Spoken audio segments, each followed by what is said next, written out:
Sine farsina afaan keenya banne warri gooftaan qabne ofuma goomu nagaa Yesuus malee gonkumaan argamu nagaa Yesuus malee gonkumaan argamu.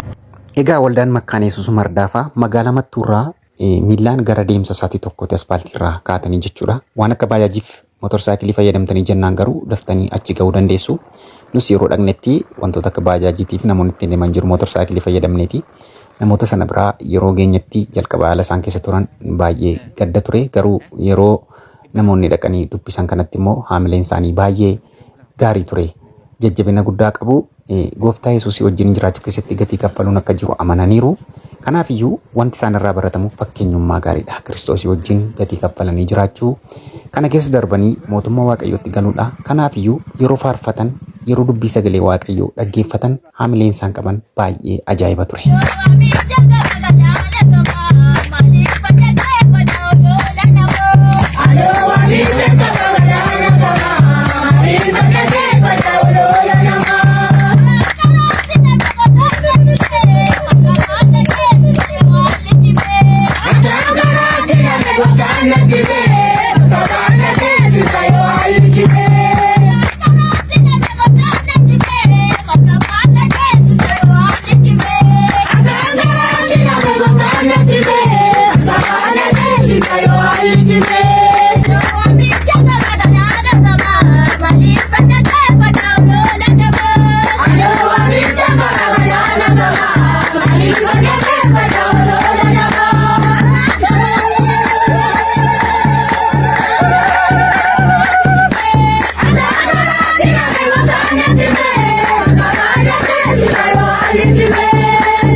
Sine farsina afaan keenya banne warri gooftaan qabne ofuma goomu nagaa Yesuus malee gonkumaan argamu nagaa Yesuus malee gonkumaan argamu.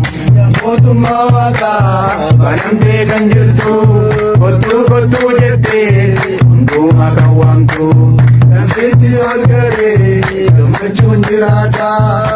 Eegansiin boonee gadoolee wawwaata gammachuu qabna kan dhuma hin qabne sine farsina afaan keenya banne warri gooftaan qabne ofuma goomu nagaa Yesuus malee gonkumaan argamu nagaa Yesuus malee gonkumaan argamu. Gammachuu qabna kan dhuma hin qabne sine farsina warri gooftaan qabne ofuma goomu nagaa Yesuus malee gonkumaan argamu nagaa Yesuus malee gonkumaan argamu.